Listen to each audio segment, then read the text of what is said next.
கிறிஸ்துவுக்கு அன்பானவர்களே, இந்த நாளுக்காக சோத்திரம்.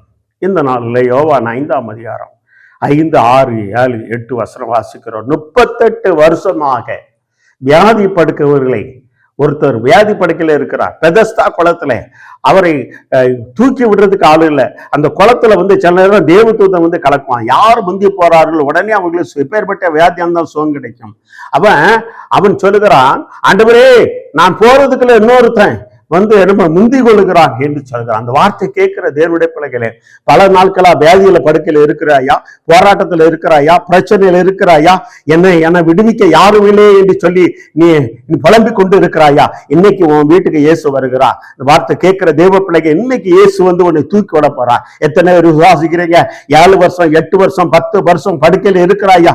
ஆண்டவர் இன்னைக்கு நீ பிரயாசப்படுகிற, நான் எந்திக்க வேண்டும் சொல்லி, ஆனால் உன்னால எந்திக்க முடியவில்லை தேவ பிள்ளைங்க. ஆனால் இன்னைக்கு இயேசு உன்னை தூக்கி விடுகிறார். 38 வருஷமா வியாதி இருந்த படுக்கையில் இருக்கிற மகனை ஆண்டவர் தேடி இருந்து அவனை தூக்கி விட்டது போல, எந்திரிச்சு நட என்று சொன்னது போல, இன்னைக்கு ஆண்டவர் வாழ்க்கையில ஒரு அற்புதங்களை செய்ய போறார். கண்கள் முடிஞ்சவோ செய்வோமா? ஆண்டவரே, 38 வருஷமாக வியாதி இருந்தவனை சுகமாக்குறது போல இந்த வியாதி படுக்கையில இருந்து ஆண்டவர் எனக்கு ஒரு விடுதலை கொடுக்க மாட்டாருன்னு சொல்லி கரைஞ்சு கொண்டு இருக்கிற பிள்ளைகள் மேலே வல்லமை கடந்து வரட்டும்.